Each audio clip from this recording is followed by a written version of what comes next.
بسم الله الرحمن الرحيم.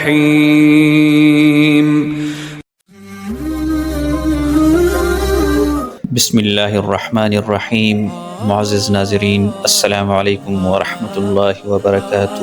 خیرکم من تعلم القرآن وعلمه. تاسو کې بهترین کس هغه دی چې قرآن زده کی او بل ته وښيي. موږ روزانه په مونځ کې قرآن مجید وایو، خو موږ ته دا پته نه چې مونږ په دې مونځ کې الله سره څه اقرار وکړو. الله رب العزت زمونږ د هدایت دپاره په قرآن مجید کې څه هدایات نازل کړي دي. همدا وجه ده چې نن امت مسلمه د قرآن نه د لرېوالي په وجه د بدحالۍ شکار ده، د تذبذب شکار ده. مفکر اسلام علامہ اقبال فرمائی، وہ زمانے میں معزز تھے مسلمان ہو کر اور تم خوار ہوئے تارک قرآن ہو کر. زمونږ د دې کورس مقصد هم دا دی چې مونږ د دې قابل شو چې مونږ الله ته ولاړ یو، په دې مونځ کې مونږ څه وایو، او مونږ د دې قابل شو چې مونږ د قرآن په معانیو باندې پوه شو او د قرآن تعلیمات مونږ په خپل زندګۍ کې راولو. د الله نه امید دی ان شاء الله د دې کورس په اختتام سره به تاسو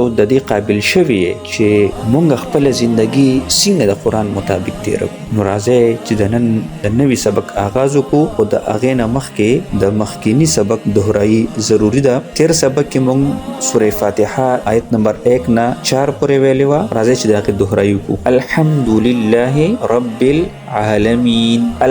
حمد په دوه معناګانو سره راتلو، په معنی د تعریف سره هم او په معنی د شکر سره هم. لله دا دوه لفظ دی، لام جدا، لفظ الله جدا. د لام معنی ده د پاره، لله د الله د پاره. رب العالمین، رب پرورش کوونکی ته وایي. عالمین جمع د عالم ده، په معنی د مخلوقات سره، په معنی د جهانونو سره راځي. د دې جمع په وونون سره هم راځي او په یانون سره هم، یعنی عالم، عالمون، عالمین. الرحمن الرحیم، رحمان ډیر مهربانه، الرحیم نهایت رحم کوونکی. مالک یوم الدین، مالک جمع د ملک ته، ملک بادشاہ ته ویل کیږي. او یو ملک دی، ملک فرشتي ته وایي، لکه ملک الموت د مرګ فرشته. یوم الدین یوم رضی ته وایي، لکه موږ وایو یوم الجمعه، یوم القیامه، د دې جمع ایام راځي.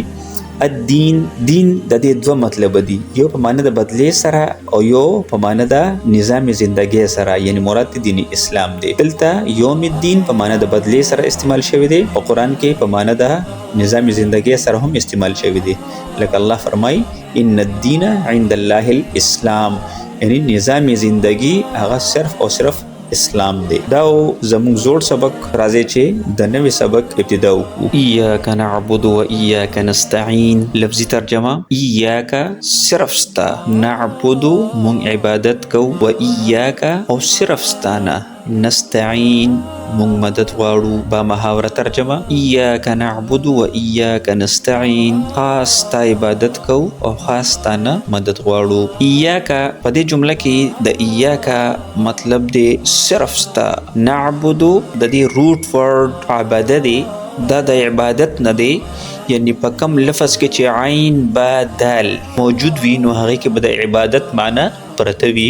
یعنی عابد عبادت کوونکی، معبود چې د چا عبادت کیږي، نعبد مونږ عبادت کوو. و ایاک نستعین، نستعین د عون نه دی، مدد ته ویل کیږي. په اردو کې هم مونږه داسې ډېر الفاظ استعمالو، لکه استعانت شو، اعانت، عون، تعاون، معاون.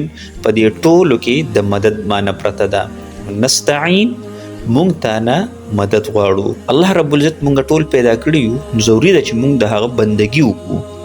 په قرآن مجید کې الله رب العزت فرمایي وما خلقت الجن والانس الا ليعبدون، ما جنات او انسانان صرف او صرف د خپل عبادت لپاره پیدا کړي دي. عبادت څه ته وایي؟ د الله تعالی حکم منل، دغه د نافرمانۍ نه ځان ساتل، الله تعالی یو منل، مونځ کول، روژه نیول، زکات ورکول، حج کول، د الله دین طرف ته خلق را بلل، علم حاصلول، حلال کمائی کول، د نورو خلکو خدمت کول وغیره، دی ټول ته عبادت ویل کیږي. خو د ټولو نه اول مونځ دی. ځکه حدیث مبارک کې راځي چا چې مونځ پرېښودو نو هغه دین ونوړو. نو دې وجې نه د الله رب العزت عبادت د انتهایی ضروري دی، ځکه چې د انسان دوه حصې دي، یو د انسان جسم دی او یو روح دی. نو جسم د نشونما دپاره موږ خوراک کوو، خو د روح د نشونما دپاره عبادت ضروري دی. کله چې انسان د الله رب العزت عبادت نه کوي، د سره به د دنیا ټول نعمتونه موجودي، مال او دولت به موجودي، سکون به دته نه ملاویږي. سکون به اله ملاویږي کله چې موږ روح ته غذا ورکو او هغه د الله په عبادت سره ورته ملاویږي. اهدنا الصراط المستقیم لفظي ترجمه، اهدنا مونږ ته هدایت وکې، الصراط د لارې، المستقیم د سیدې با محاوره ترجمه. اهدنا الصراط المستقیم مونږ ته د سیدې لارې رهنمایي وکې، هدایت وکې. اهدنا دا دو ټکي دي، یو اهدی دی بل نه. اهدی هدایت راکې، نه مونږ ته، نه دا ضمیر د جای متکلم دی په معنا ده مونږ ته.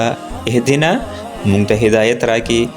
الصراط، الصراط دا هم دو ټکي دي، یو الف لام دی بل صراط دی. الف لام په انګلیش کې د دې معنی مونږ په د سره کوو، څنګه چې د سره یو سیز خاص کیږي، لکه مونږ وایو پن، نو د پن، کنټری د کنټری. داسې په عربی کې الف لام دی. کله چې الف لام په یو لفظ داخل شي هغه کې تخصیص پیدا شي، هغه خاص شي. صراط وی نو صراط هرې لارې ته ویل کیږي، خو چې کله الصراط شو یو خاص لارې نه مراد دی او هغه خاص لاره څه ده؟ المستقیم، سیده.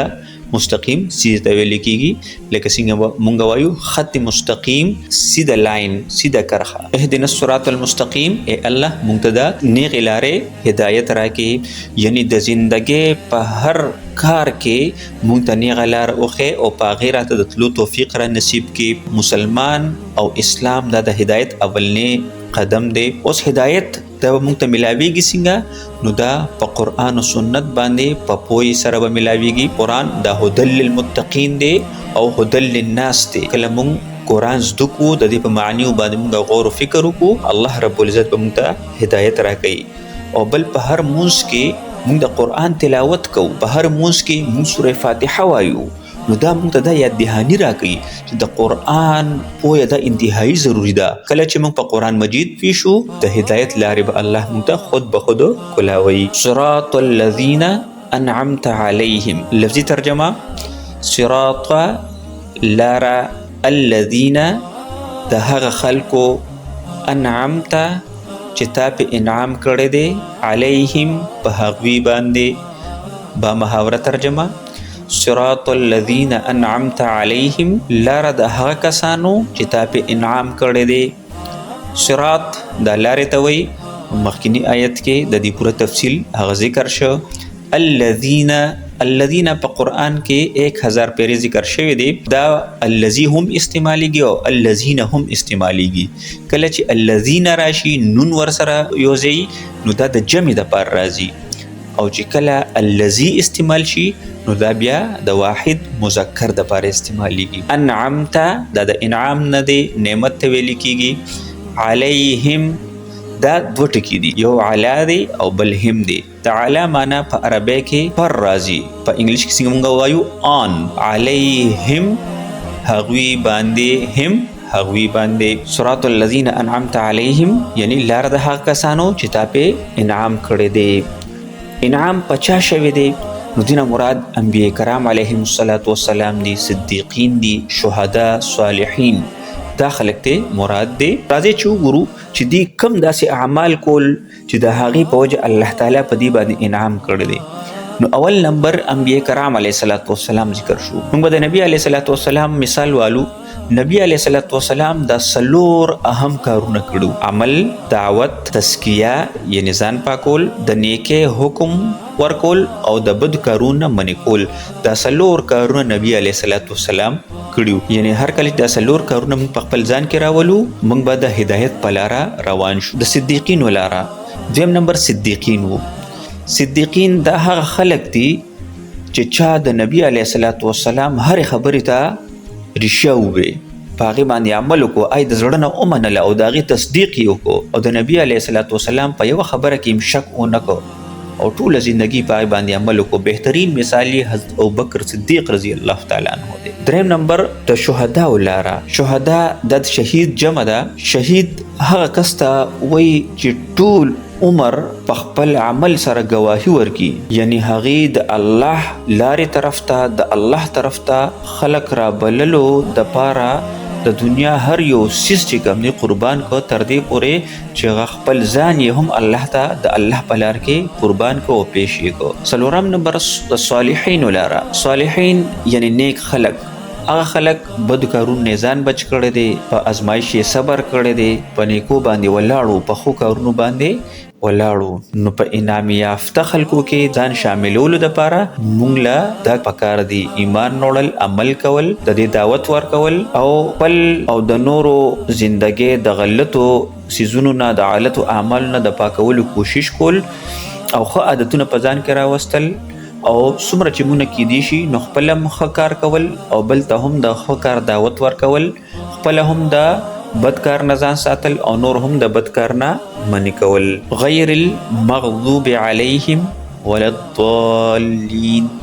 لفظی ترجمه: غیر المغضوب، نه لارا، غیر نه، المغضوب چې غضب پې کړی شوی دی، علیهم په هغوی باندې، ولا او نه، الضالین چې ګمراه دي. په محاوره ترجمه: غیر المغضوب علیهم ولا الضالین، او نه لاره د هغه کسانو چې غضب پې کړی شوی دی او نه لاره د هغه کسانو چې ګمراه دي.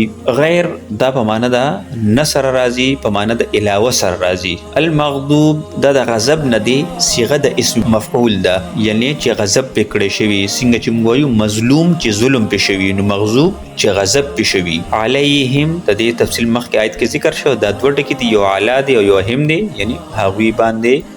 ولا و معنی د او د لا معنی د نه، ولا او نه لاره. الضالین چې ګمراه، ضال ګمراه ته وایي او الضالین دا جمع ده، ضال ده، لکه څنګه اردو کې موږ وایو ضلالت، ګمراه، اردو کې هم دا استعمالیږي. المغضوب علیهم غضب پې کړی شوي، دا څوک دي؟